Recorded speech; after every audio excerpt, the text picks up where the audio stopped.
Howdy-o, everyone! Velocity here, back in action for more jumping down attraction. That's right, we just saw the beacons being lit, and we need to go back to our glorious ninja leader to report ninja things, apparently. And, you know, always a good idea for that whole situation, right? But suffice to say, I did learn some things, apparently, at the very least, in one of the iterations of this game. These characters go straight up die, and then you move on to the next one. And I find that kind of interesting in that regard. And I've seen some things and whatnot about like what's next and everything, but for the most part, I'm just like generally like confused over just how this is going to go in terms of a structure, because clearly the last story that we're going to be doing is going to have like everybody, and I don't know how this one does it, but apparently these Ninja 4 could actually join you, which I don't think is necessarily a good idea comparatively, because like I think the only ones that are like really like viable are like ones from the previous game. You feel me? Do I go down here? Kind of weird if I just go down here. Okay, I just don't remember things. That's all it really comes down to. Suffice to say, it's nothing too bad. It's nothing too, you know? It's just a situation where I'm just like, oh, okay. This game has a very odd structure, regardless, and just like, I know there's a good game in here somewhere, and that's the thing that like kind of like upsets me a little bit, because I definitely feel like things could have been done a little bit better. I think my main problem is the way that I heard that like people join later on, and they just kind of like make a group of these people, and it's just like, but why? Why would you do that? You know? Like, why are there so many characters still viable towards the situation? Like, I don't think Cecil should really be a part of it. Edge, I guess, maybe, sort of. He does have his own tale, but at the very least, Cecil doesn't deserve to be here. And apparently he gets Cecil back, and I'm just like, but why? He serves his purpose. He doesn't have to die, but him and his wife being main endgame couple stuff, like, that's a little weird to me. I'm gonna be real. I did not expect that to happen, and I don't think it works for the narrative overall. But suffice to say, it's nice to see that, like, there is some, like, little things here and there. Like, I don't think I would want these characters to permanently die, the Ninja Warriors. But at the same time, I'm kind of just like, you know, maybe we could have done stuff? I don't know. Why does it feel like there's a thing here? It just feels like there's a thing there. Oh, still. Aside from that, the other thing that I've been doing, believe it or not, has been playing Mario Kart 8, because I've been watching a streamer girl that I really like, and she did like this big old thing of like going through all the Mario Kart 8 tracks. You're like 150cc, both the items and non-item version.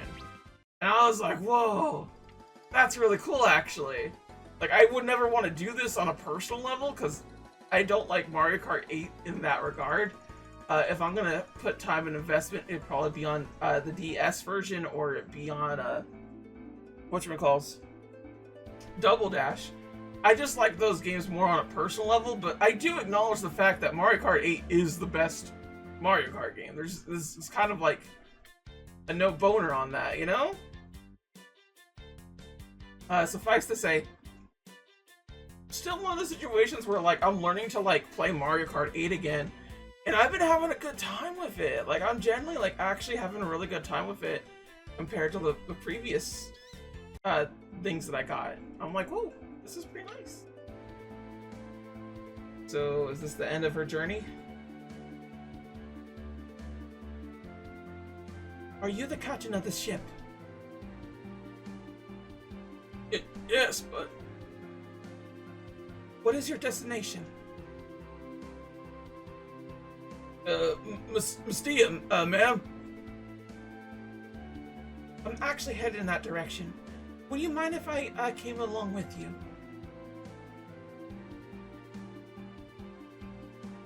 Well, what man of the sea would turn down a pretty lady like you? Right, you guys? Aye, aye, sir! I mean, I get it. Same. If a pretty girl told me to do things, I would do it.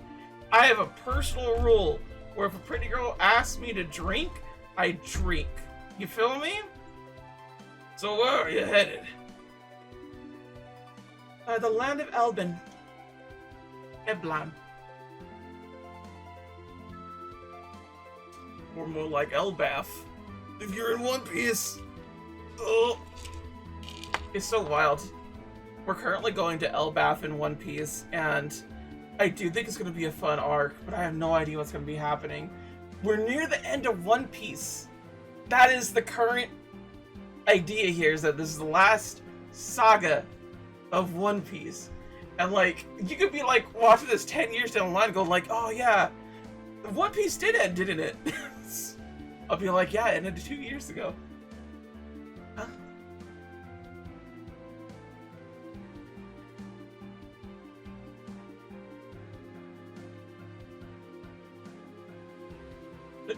Captain! What is that thing? The tower. It's glowing. We need to go faster. But... I'll pay you however much you want. I would have done it for pretty lady points. You're nice enough to some pretty ladies. Eventually something good's gonna happen. Like, what if she gave you a kiss? Just as long as we don't go anywhere near that tower, okay?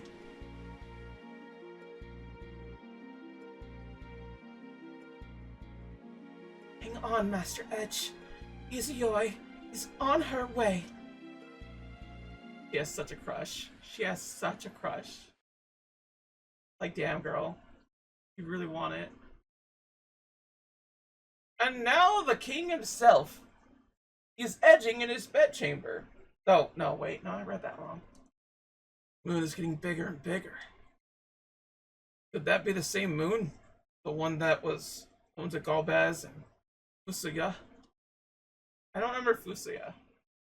The Lunarian's back for us. Wish I could get rid of this unease in my heart. Everything's happening just as it was before. Just like when Rubicante stormed the castle.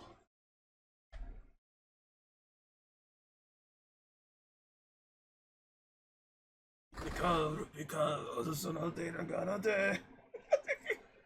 I love the Four Emperors theme song. It's so good. It hits so hard. If y'all haven't heard the different rendition where it like has lyrics, it was made by someone named Hayden, who apparently is now a video game composer. Straight up fire. Love the bejeebus out of it. Your Young Highness? Your Young Highness? Where's Master Edge? He should be asleep in his chambers. What's wrong? The Tower of Babil, that's what?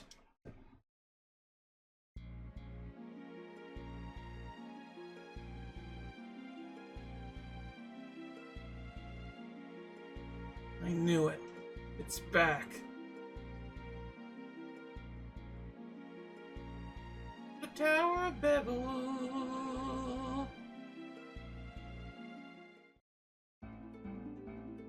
Dun dun dun. Guess we just go around. Where are we heading off to? I generally don't know our location. We have ninjutsu, which we could use for ninjutsu time. We could throw and we could mug people. Always fun to mug people. But we'll just flood them. Hasham! Yeah, look at that. Clear sweep, baby. We love to see it. Alright, where's... Oh, here. I did not know he was that close to the situation. I really didn't. It's fine, it just... I guess I just don't know Final Fantasy IV geography as well as I thought I did. It's not a big deal. It's just kind of like, oh, okay. Like, dang, dude. Like, it's so hard to be like, oh yeah, I totally want a remake of this game, and just like, the remake's already here. This is the remake. And I'm just kind of like, yeah, I don't think there's any saving of this game. I'm gonna be real. I still like it in the sense that it is doing some interesting bit pieces to it and whatnot, but like, I will be honest, it is one of the situations where I like it on a personal level. Because I've always wanted to play this game. And I was extremely curious. But this has strong GTA... no, sorry, not GTA. Strong Dragon Ball Grand Tour vibes. Where we kept hearing about how it was released in Japan. And we were like, we want to see it, we want to see it. And it finally came here to America. And we're like, okay, no. Like, it's fun in theory, it's fun in the practice of like, oh, that sounds really neat to go back and get to it. But I do feel like a lot of companies don't seem to understand their properties as well once it's released. I don't think there's a lot of companies out there that will just like understand, hey, you know, you have these characters here that like work really well in certain dynamics, and they don't exactly give you what you have. And it just creates really bad stuff that you didn't want. It would be over here, but I guess not. Is it over this way? There we go. Cave of Elban. E1. So we should probably use our Gnomish bread. Organize. You. Not that. Got one door. You over this way, that way. Oh my god. Yeah, there's probably stuff over that way. We're gonna go grab it. This is not gonna be a fun dungeon to explore. There's a lot of places super far away. But whatever. Suffice to say, it's been an interesting ride with this game. And the fact that we're coming close to the end of the normal tales that we have here, we're going into more of endgame. I have a better idea of what we have here. And I think the only thing that I'm really like kind of like angry about, honestly, if I'm gonna be real, is just the fact that Square Enix itself doesn't seem to respect its remakes as much.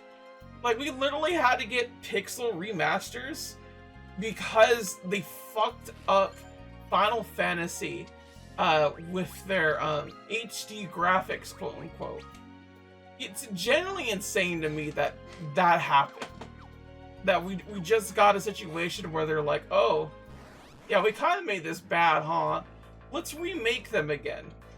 And like, honestly, it didn't need a remake. They didn't need to be remade like the pixel remasters did. You kind of just needed to do the emulation again, more so than anything else.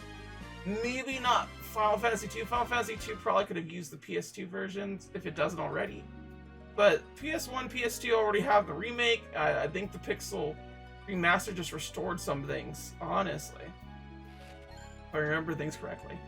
But suffice to say, it's one of those situations where, like, I generally do not trust Square Enix to give us good remakes. And it's insane to me that, like, we still don't, like, properly have a remake of Final Fantasy VII the way people wanted. And I know there's so contingency, like, wait, the Final Fantasy VII got remade, right? Like, it was a remake. Like, no, it's not. It is a sequel. You need to have prior knowledge to Final Fantasy VII to fully enjoy it. You can play that game without Final Fantasy VII's knowledge, but the way that it works is a sequel. And I'm tired of fighting people about it. It's pretty much just like one or two people that I know that fight me on the situation. I'm just kind of like, I'm not gonna like agree with you. Like, you're generally wrong on this situation here. Like, there's no going back on the whole entire, like, this is the same game, you know? And I know there's a lot of contingencies between remake, remaster, and all those situations thereof. But generally speaking, if you're making a remake, I'm not expecting an exact one-to-one, but I am expecting the same kind of story. Like, you could add more to it, but you can't change it. You feel me? That's the thing that's, like, getting at me about the whole situation. Just like, yeah, like, there are plenty of remakes that do change things a little bit, and they do things that are either, like, better for it or worse for it, like Silent Hill 2, where it just kind of screwed up its aesthetic entirely. But that's more so on the company than anything else. Regardless, just really sad at the whole situation, really. Just when it comes down to it. How do I get over there? There should be, like, one other thing over here. There might be a thing, but I don't know. I don't think I'm gonna waste my time with it. We just got what we got. It's fine, whatever. But yeah, I'm not happy about the Final Fantasy VII stuff. We did get a remaster of it, which is fine. A remastered version of Final Fantasy VII did happen. And I will be real, the fact they added God mode and speed up is honestly a godsend to that game. That game is way too fucking slow. And there's a lot of things I don't like mechanically about Final Fantasy VII. Just straight up, I don't like. Like, that game is so boring to me comparatively. But that goes for nearly all the PS1 games. The only one that did it right was 9, and that's why I consider it a better one compared to 7 and 8. And, like, I'm not gonna fight people that are like, oh yeah, 9's my favorite. Like, I could see it. 7, I don't quite get, because, like, I think if anyone played any other Final Fantasy game except for 8, you would understand just how bad it actually is. Like, it just is so slow. It's so insanely slow. Both ways, really. Final Fantasy VII Remake, the quote-unquote remake, the one with the subtitle and whatnot. I understand why someone could really love that. It's really good version of Final Fantasy VII's story. Quote-unquote. What's this? Father. Mother.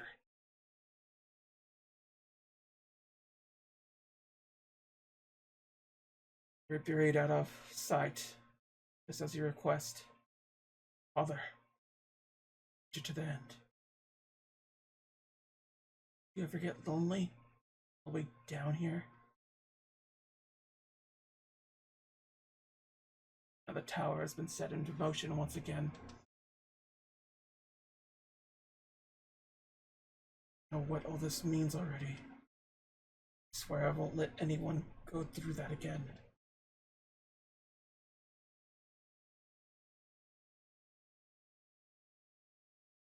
So I'll be going now. Dang. Actually pretty solid thing for him. Potion. We're running out of ether stuff that we could use. Gnomish bread. What do we got here? We got 2 thingies. That's about it. That's fine. Cool. Awesome. Hopefully we get to a place where we could get MP again, so I don't have to, like, fight. Hey, whatever. The rune might actually work out pretty well for us. Which way? Oh. Yeah. It's the far better one of the bunch. Yeah. Okay. Get the one over here.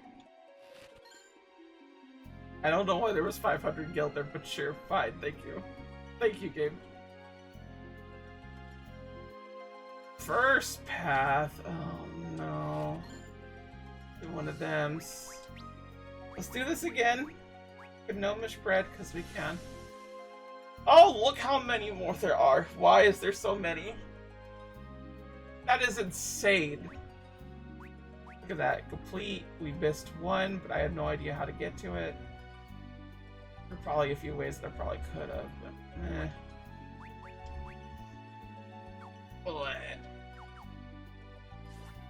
It's fine. I'll get through this, hopefully. No! Egg, egg, egg, egg, egg, egg, egg, egg, egg, egg, egg. Okay. Needles! Ah! Mr. Mouse, why? I'm a huge fan.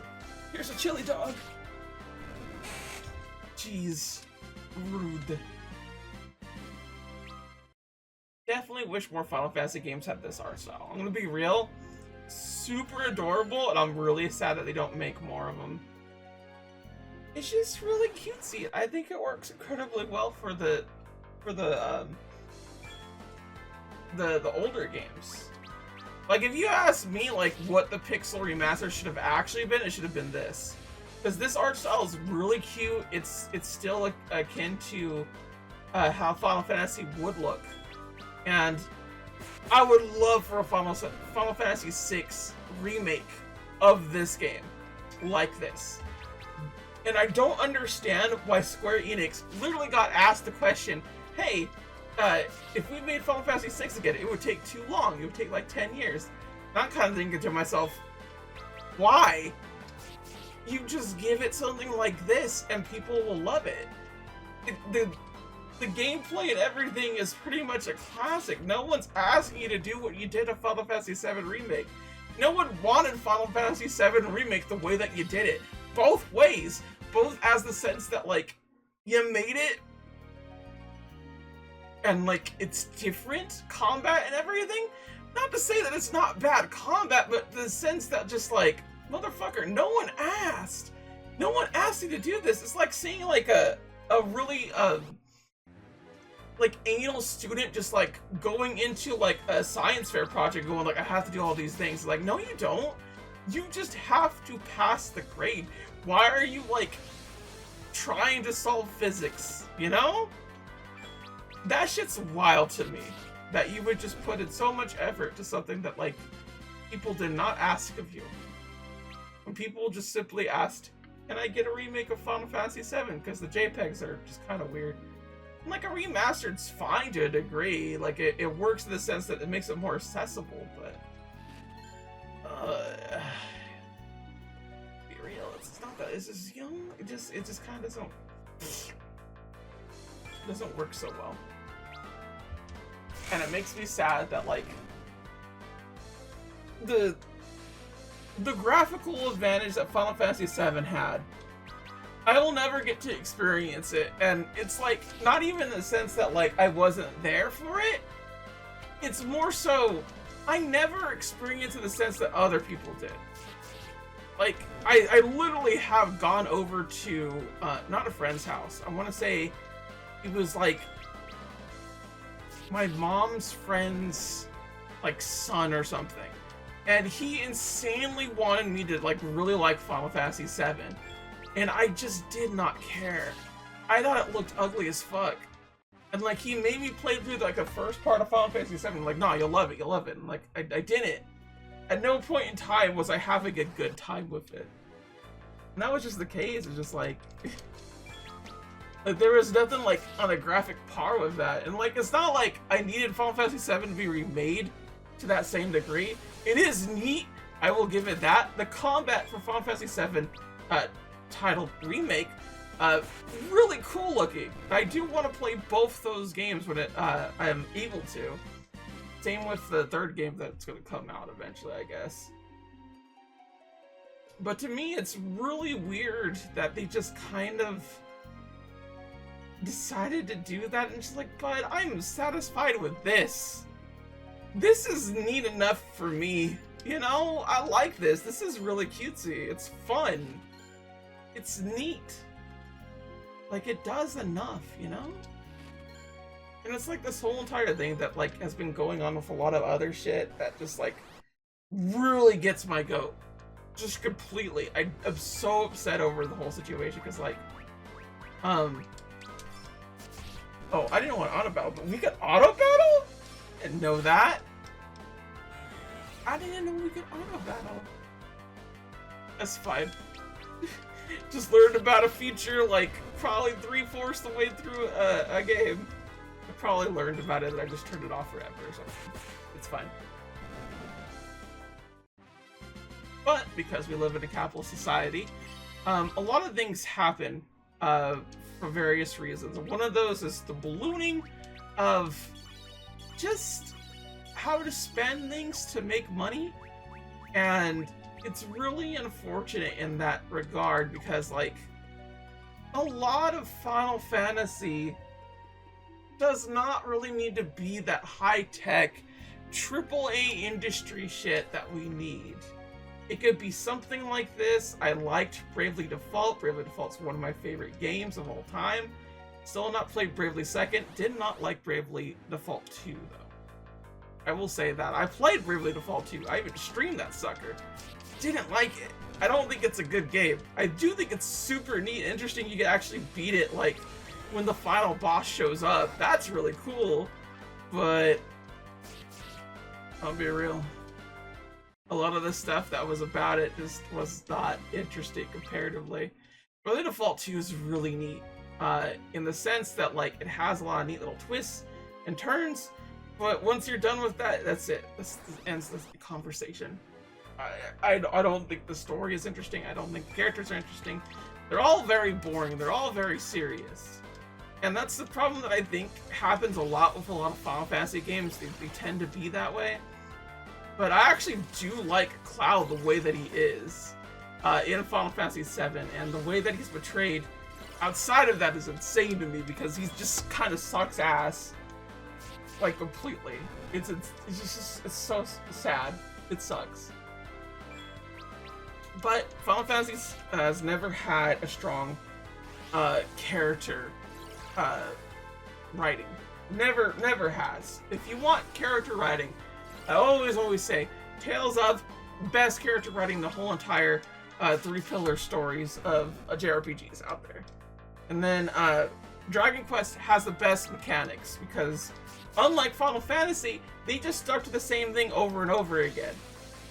At least until 12. For some reason they decided, like, we should change it up. Like, why? No one wants this. No one wants it to be changed up. Just be traditional, like, RPG. But again, because of how capitalism works and the way that it balloons everything, they try to be too ambitious for no real reason, and it bothers me so much that it does that. Because, like, ain't nobody be asking for all this stuff. What a lot of people want, honestly, is poor-made games, like PS1 era, like, games, because it's still very charming. They want shorter games. They want games that are, like, $30 to buy, and it's like $10 to play. And I know some people out there are like, they basically just like I would never play $60 for like a 10-hour game or something like that. It's a very weird thing that people have, that they need to have that amount of time to like go into it. And I don't think they understand that like movies are like $20 and that's like 3 hours worth of your time. So it's just like, you're basically paying for like 3 movies to get that. And that's not accounting for the fact that some movies are just an hour and a half. So like, to me, complaining about like the pricing and not it giving you enough of its time is a weird counterpoint to an argument of I had fun. To me, that is the most important thing that you really have to have with a game before you factor in pricing. Pricing is important to a degree. Like, if Short Hike is $60, it's not going to be a good game for that price tag. But that's just for the price tag. Like, Princess Peach Showtime. Literally, my game of the year right now. Her contender of 2024. Came out 2024. It's like a 6-hour, maybe 7-hour game if you really stretch it out. And it's insanely good. I love the bejeebus out of it. And I paid like the full $60 for it. And like, there's no point in time where I'm like in a timeline where I hate it. I'm sorry, that's just the case of point. Princess Peach is a baddie. It's great. It's amazing stuff. And it's like, I'm getting like, I'm paying like 10 hours per like hour of having the time of my fucking life, you know? That to me is just like, that's what I'm here for. I feel like you could do that for pretty much anything, and like there's amount of, hey, something is replayable, something works this way because it does, you know? So when you like try to make a game and equate it down to hours spent, I don't think it works in terms of a review status or like you being good costly with your money. That's, to me, that's something that doesn't work. Like, a lot of people use that argument, and because of that, capitalism has seen it and they go, okay, so we'll go ahead and make Assassin's Creed Odyssey, and we're gonna make it so that like everybody has like an hour to like beat this one like side quest thing that's just like a part of the whole situation. And it's gonna be really fun, but it's extremely tedious if you keep doing it. But because we have so much of it, people will get used to it. And they'll have like 30 of them over there, so we'll extend gameplay to like 30 hours. And just like, I'm not having any fun with this. Like this sucks ass actually. What the hell?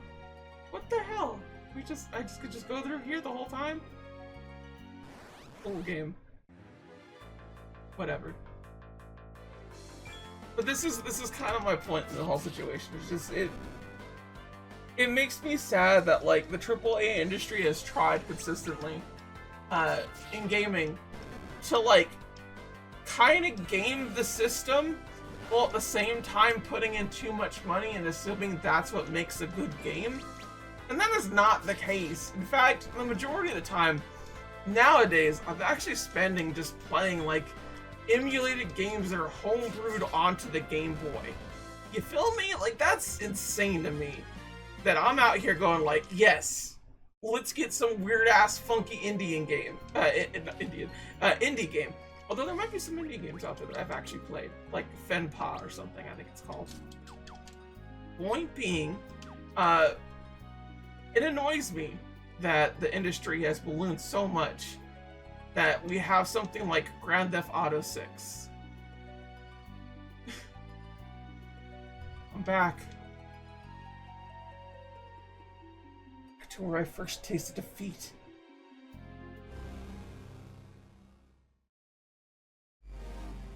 Oh? Rubicante.